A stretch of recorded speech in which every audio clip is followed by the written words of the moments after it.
यह है। आज हम लोग फ्यूचर इंडेफिनिट टेंस के बारे में समझेंगे।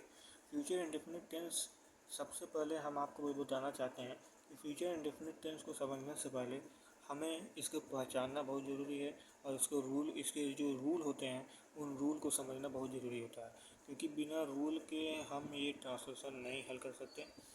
और हम एक साथ में कुछ सेंटेंस को भी लेकर आएंगे फ्यूचर इंडेफिनिट टेंस से रिलेटेड, जिसको हम आपको हल करके भी दिखाएंगे कि इसको किस तरह से हल किया जाता है।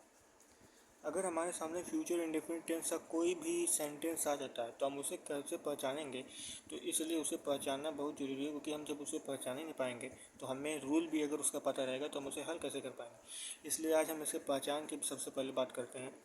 यहाँ पे कह रहे हैं जिस वाक्य के अंत में गा, गी, गे, अगर ये सब शब्द अंत में आ गए तो ऐसे वाक्य को ही हम फ्यूचर इंडेफिनिट टेंस कहते हैं।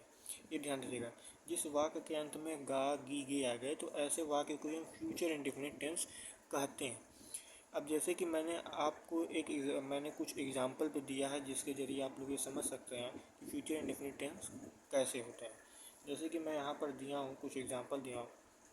आप लोग ये देख रहे होंगे कि इस यहाँ पे लिखा मैं स्कूल जाऊँगा, अंत में आप लोग ये पहचान गए कि गा आ गया, यानी कि कौन सा टेंस हुआ, फ्यूचर इंडेफिनिट टेंस हुआ। यहाँ पर भी देखिए अंत में क्या आ गया, गी आ गई, कौन सा टेंस हुआ, फ्यूचर इंडेफिनिट टेंस हुआ। यहाँ पर भी उसी प्रकार से जो है गा आया है, ये भी फ्यूचर इंडेफिनिट टेंस ही कहलाएगा।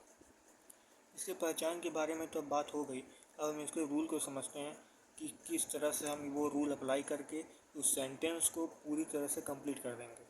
सबसे पहले यहाँ पे देखिए रूल नंबर 1 में ध्यान दीजिएगा, आई और वी के साथ सेल का प्रयोग होगा और वर्ब का फर्स्ट फॉर्म लगाएंगे। ये ध्यान दीजिएगा, सिर्फ आई और वी की बात कर रहा है। अगर आई है और वी है तो ऐसे में हम सिर्फ सेल का प्रयोग करेंगे। और रूल नंबर 2 की ओर ध्यान दीजिए, रूल नंबर 2 कह रहा है कि ही, सी, इट, दे और जो भी सब्जेक्ट हो अन्य सभी सब्जेक्ट के साथ विल का प्रयोग होगा। हमने कहा सिर्फ आई और वी के साथ सेल का प्रयोग होगा, बाकी जो भी सब्जेक्ट हो उसके साथ विल का प्रयोग होगा और फर्स्ट फॉर्म वैसे के वैसे ही लगाना है। तो अब हम इसी रूल के ज़रिए इसके एग्जाम्पल को हल करेंगे और देखेंगे कि कैसे फ्यूचर इंडेफिनिट टेंस कितना ईजी है, इसको समझना बहुत ईजी है।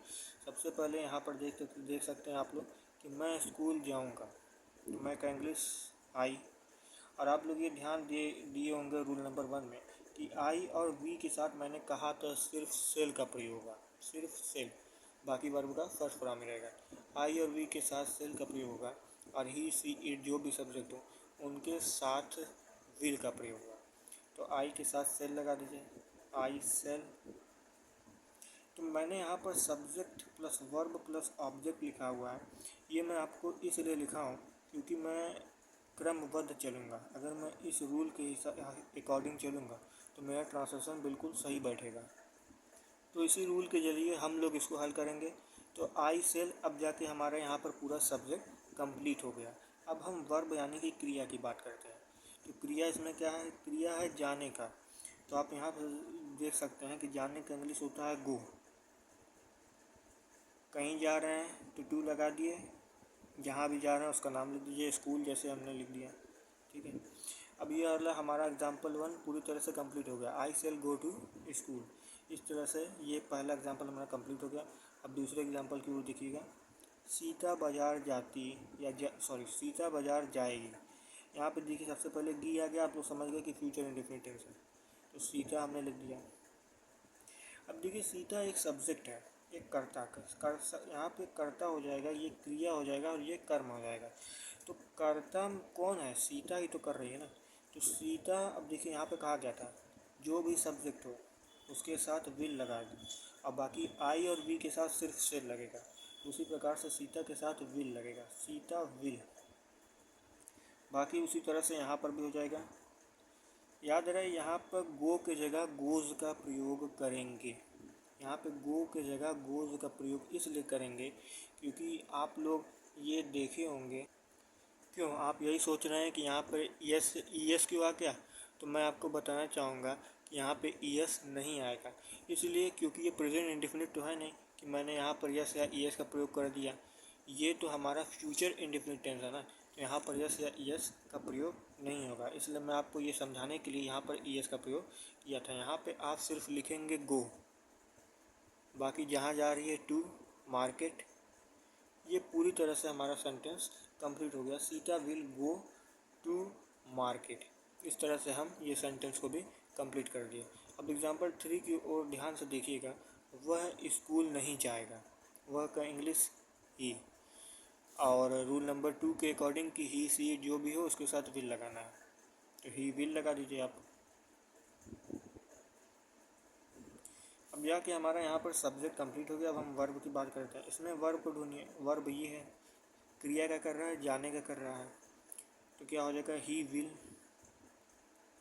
सॉरी नहीं जाने का कर रहा है, he will not go, he will not go, कहाँ जा रहा है, स्कूल, टू स्कूल।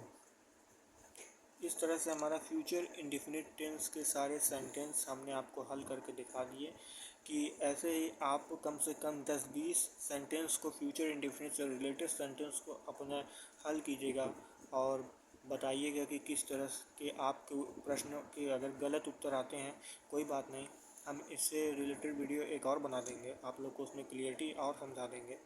हालांकि फ्यूचर इंडेफिनिट टेंस भी हमारा यहाँ पर कंप्लीट हो जाता है। पार्ट 5 वाले में हम सीधे कॉन्टीन्यूअस की बात करेंगे, कॉन्टीन्यूअस टेंस के बारे में बात करेंगे। धन्यवाद आपका, इसे शेयर ज़रूर करिएगा क्योंकि ज्ञान बांटने से ज्ञान बढ़ता है। आप सभी का एक बार फिर से धन्यवाद।